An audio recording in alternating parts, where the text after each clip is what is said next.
But Carl, stand by. Joining us on the phone is Texas Republican Congressman Ronny Jackson. Congressman, welcome. Good afternoon to you. What do you want to hear from former President Trump on that stage?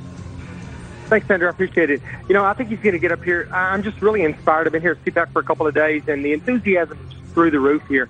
And I've just heard a lot of talking. I mean, the Republican Party went through kind of a rough time for the last couple of months, and there was talk about the party splitting and people not knowing what role President Trump was going to have in the party going forward and stuff. And I'll tell you what, if you look around here, I'm telling you, our party is united.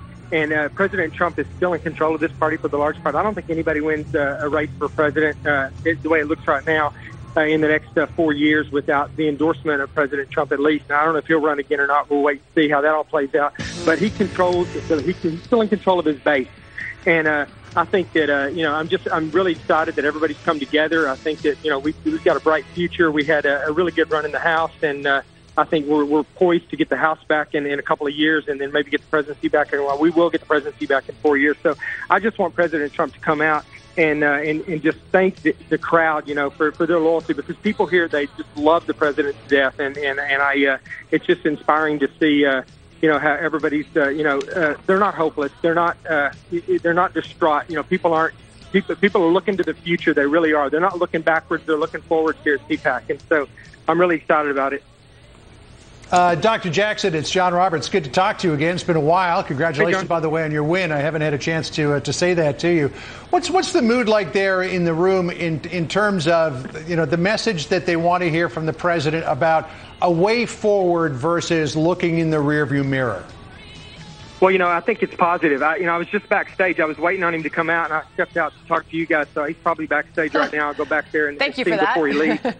Yeah, absolutely. But I'm excited about listening to the speech. But people here are really just, no one is looking backwards here. No one is. All that talk about people, just fixated on, the election being stolen and things of that nature. Some people still believe that, honestly, and they think there was some fraud out there and that the election wasn't essentially fair. But I think everybody here is committed to playing the hand that we've been dealt right now and moving forward. And that's really the attitude here in the room. Like I said, the enthusiasm is really high in the room.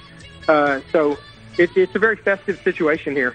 Well, your words were matched with some dancing by the crowd there. You're hearing that famous Trump rally music list, Gloria, playing now, the last song, likely before the former president comes out. You heard Macho Man a moment ago.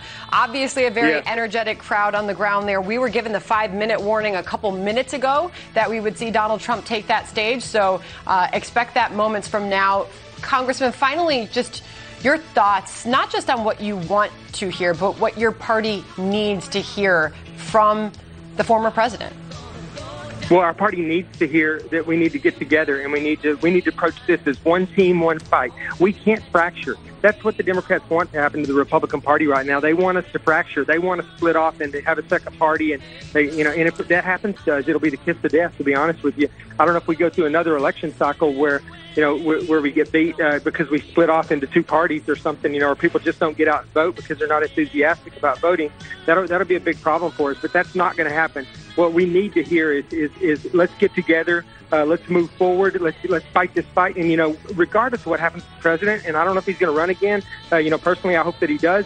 But his agenda, his movement, the Keep America Great, America First agenda is, I guarantee you, if you spend 2 minutes here, you'll see that agenda is alive and well. And that's part of his legacy.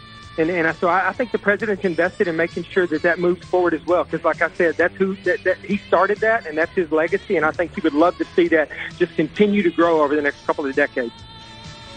All right. Well, Dr. Ronny Jackson, Congressman Ronny Jackson of Texas, good to be with you. Thank you so much.